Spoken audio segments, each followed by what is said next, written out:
نکاح سے پہلے لڑکی کو دیکھ لینا سنت ہے۔ جس نے عورت کو دیکھے بغیر نکاح کیا اس کا انجام غم اور پریشانی ہے۔ اگر رزق عقل اور دانشوری سے ملتا تو جانور اور بیوقوف بھوکے مر جاتے۔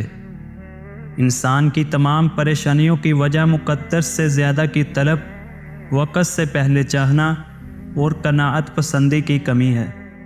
دنیا نصیب سے ملتی ہے اور آخرت محنت سے، لیکن افسوس لوگ دنیا کے لیے محنت کرتے ہیں اور آخرت کو نصیب پر چھوڑ دیتے ہیں۔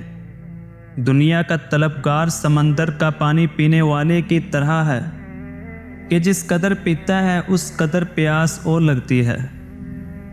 میں نے تمام دنیا پر نظر ڈالی، ہر شخص کسی نہ کسی چیز سے محبت کرتا ہے، مگر اس محبوب چیز کو دنیا میں چھوڑ کر اکیلا قبر میں چلا جاتا ہے۔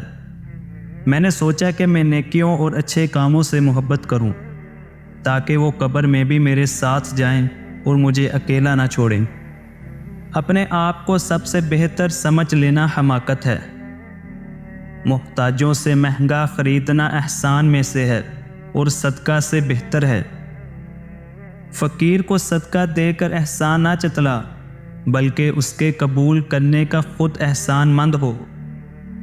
انسان کا سب سے بڑا کارنامہ یہ ہے کہ وہ اپنے دل اور زبان کو قابو میں رکھے۔ بعض احمق اس غم میں گلتے رہتے ہیں کہ اللہ تعالیٰ نے فلاں کو دولت کیوں دی۔ کسی شخص کا اس کی غیر موجودگی میں ایسا ذکر کرنا جسے اگر وہ سنے تو رنجیدہ ہو، غیبت ہے۔ دو آدمیوں کا پیٹ کبھی نہیں بھرتا، طالب علم اور طالب مال۔ تین لوگ تین چیزوں سے بچ نہیں سکتے: برے کو دوست بنانے والا معصیت سے، بری جگہ جانے والا تہمت سے، اور زیادہ بولنے والا ندامت سے۔ کلام میں نرمی اختیار کر، کیونکہ الفاظ کی نسبت لہجے کا زیادہ اثر ہوتا ہے۔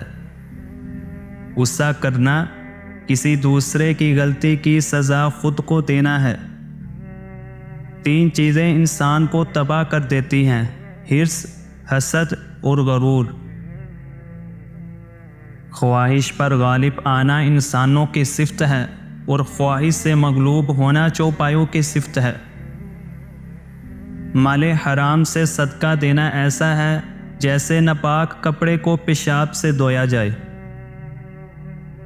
میرے رب کی محبت کا انداز بھی نرالا ہے، سب کچھ دے کر بھی کہتا ہے کوئی مانگنے والا؟